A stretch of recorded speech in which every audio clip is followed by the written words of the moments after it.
Жената, която разцъфна отново. Имало някога една жена, която умела да се грижи за всички.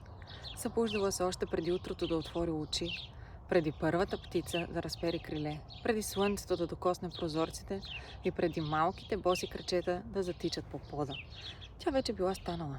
Ръцете й приготвили закуска, развали обувки, избърсвали сълзи и приглаждали разрошени коси. Помнила кой какво обича, кой от какво се страхува и кой какво е забравил. Намирала изгубени играчки, лекувала ожулени колене с целувка и умела да превръща една прегръдка в най-сигурното място на света. Когато децата й боледували, тя стояла будна до тях и брояла вдишванията им. Когато се страхували, събирала страховете им в шепите си, сякаш били малки черни камъчета и ги носила вместо тях. Когато се смеели, сърцето изпълвало с еуфория, а когато плачели, нещо вътре в нея се свивало, докато не успела отново да върна усмивките върху лицата им. Тази жена умеела да бъде пристан, посока и топлина. Само едно не умеела. Не умела да се грижи за себе си. Всеки път, когато тялото й прошепвало "Уморена съм", тя отговаряла "Само още малко". Когато душата й казвала "Имам нужда от тишина", тя затваряла вратата към нея и продължавала. Когато сърцето й молело "Прегърни и мен", тя го успокоявала с думите "Утре, когато свърша всичко". На утрешния ден винаги идвал с ново пране, нови задачи, нови тревоги и още хора, които имали нужда от нея. Така нейните желания започнали да живеят на най-високия рафт в една невидима стая. Там, където никой не е поглеждал, дори и тя.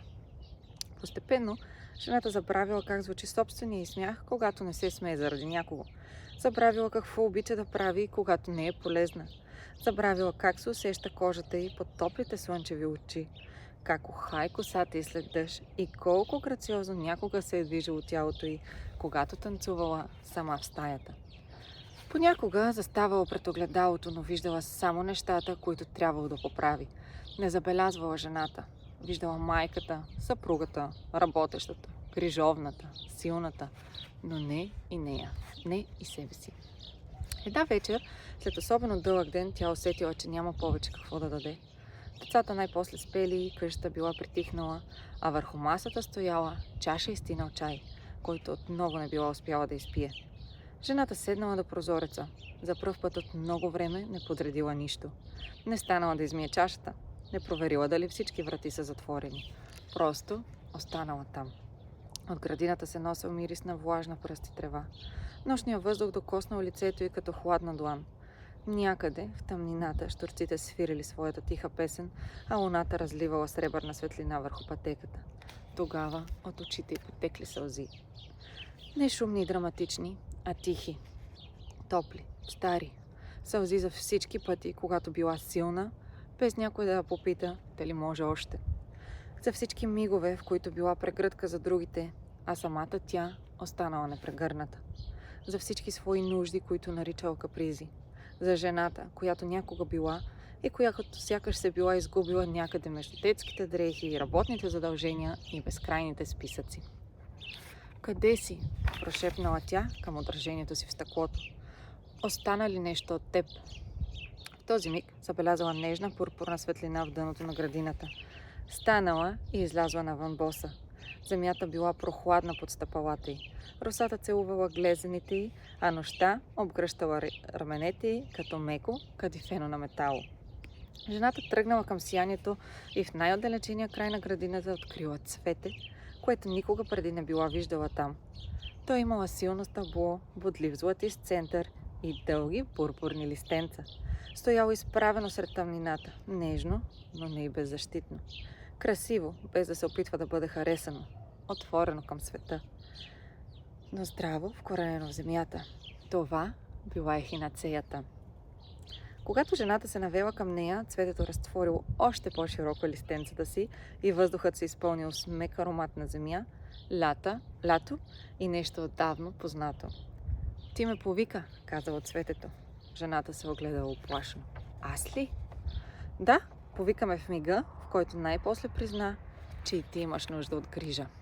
"Но аз не мога да мисля първо за себе си", отвърнала жената. "Аз съм майка. От мен зависят толкова много хора."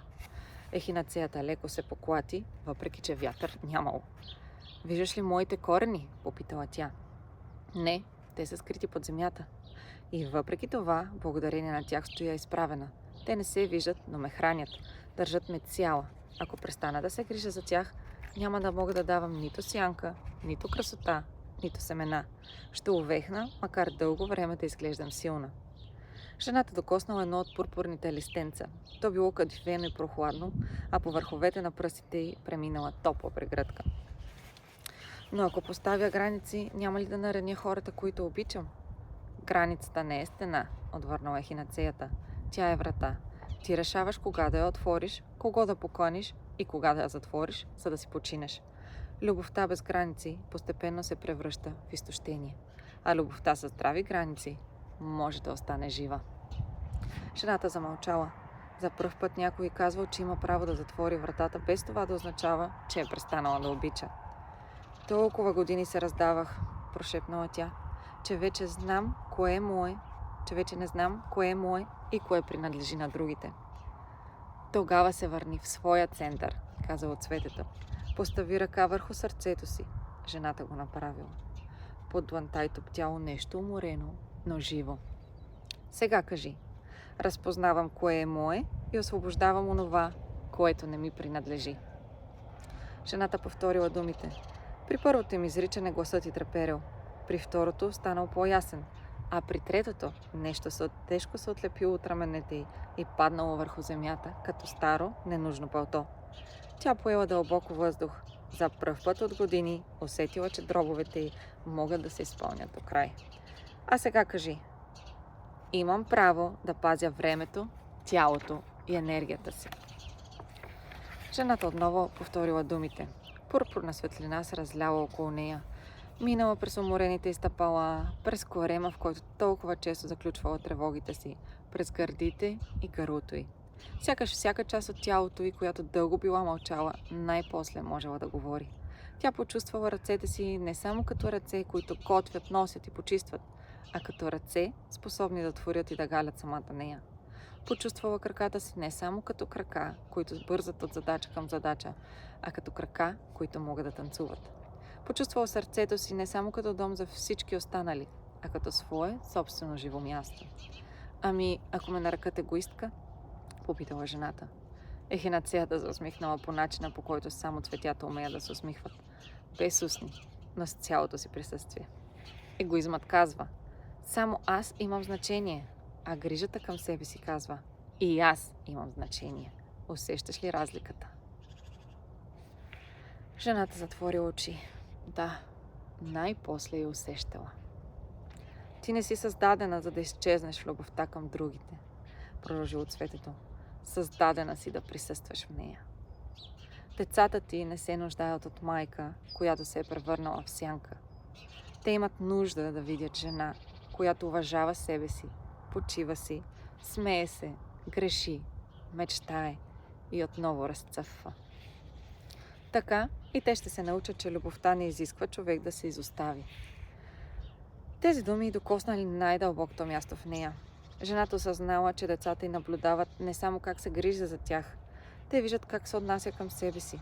Ако тя постоянно пренебрегва тялото си, те ще се научат, че тялото няма значение. Ако винаги преглъщат нуждите си, те ще помислят, че любовта означава мълчание. Ако никога не си позволява радост, дъщеря й може един ден да повярва, че женствеността е само умора и дълг. А синът ти може да реши, че жените са родени, за да носят всички, без някой да носи тях. Жената не искала да им остави такова наследство. И тогава, под сребърната луна, тя дала едно обещание. Не грандиозно и невъзможно, а малко и истинско. Няма повече да изоставям себе си, за да доказвам, че обичам другите. Мога да ги подкрепям, без да губя себе си. Моите граници пазят вътрешната ми хармония. В този миг градината оживяла. Светулки си издигнали от тревата като малки златни искри.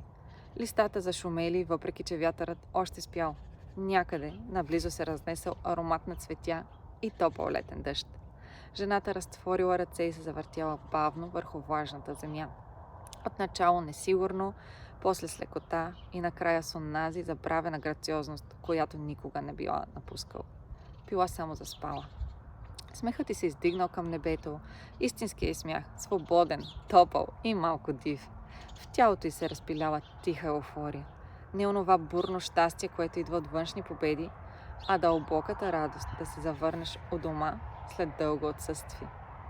Само че този път домът била само тя. На сутринта животът не се преобразил магически. Прането все още било там. Децата се събудили рано. Едното не искало да се облече, другото разляло млякото си, а задачите отново чакали. Но жената била различна. Тя изпила чая си, докато още бил топъл. Когато се изморила, седнала. Когато имала нужда от помощ, помолила за нея. Когато не можела да направи нещо, казала не, без да обяснява любовта си. Започнала да оставя по малко време за себе си, понякога само 10 минути тишина, друг път разходка, топла баня, книга или песен, на която танцувала в кухнята. Имала дни, в които отново забравила. Стари навици я дърпали назад и вината заставала пред вратата й. Но тогава тя отивала при ехинацеята, докосвала силното й стъбло и си припомняла: аз съм защитена, цяла и свързана със себе си. Поставям границите си спокойно, ясно и с любов. Моята чувствителност е сила. Не е необходимо да нося всички, за да бъда обичана. Аз също съм човек, за когото трябва да се грижа. С времето децата започнали да забелязват промяната. Майка им се смеяла по-често, очите й отново имали блясък, прегръдките й били също толкова топли, но вече не идвали от място на празнота. Идвали от жена, която се е напълнила с живот. Един ден малката й дъщеря я видяла да седи сама в градината. Мамо, какво правиш? Попитала тя. Жената се усмихнала и я придърпала до себе си. Грижа се за мен. Защо? Тя погледнала към пурпурната ехинацея, която се издигала в светлината. Нежна, силна, отворена и защитена. Защото и аз съм някой, когото обичам. Момиченцето се замислило, после сложило малката си ръчичка върху сърцето си. И аз ли трябва да се грижа за мен? Винаги, отвърнала майката. Дори когато един ден започнеш да се грижи за много други хора. Не забравяй, че и ти си сред тях. И от този ден нататък в градината разцъфвали все повече ехинацеи. Хората казвали, че цветята са поникнали от семената на първото растение. Но жената знаела истината. Всяко ново цвете се появявало там, където някоя жена си спомняла, че не е родена само за да се раздава. Че има право да бъде уморена, да поиска помощ, да си почине, да изпита удоволствие, да постави граница, да бъде едновременно майка и жена, да бъде грижовна, без да се жертва, нежна, без да бъде беззащитна, силна, без да носи всичко сама. И ако някоя нощ видиш пурпурна ехинацея да сияе под лунната светлина, наведи се към нея и я заслушай. Може би ще чуеш тя да ти казва: върни се в своя център. Корените ти са силни. Сърцето ти може да остане отворено. Ти не си се изгубила. Просто е време да се прибереш в себе си.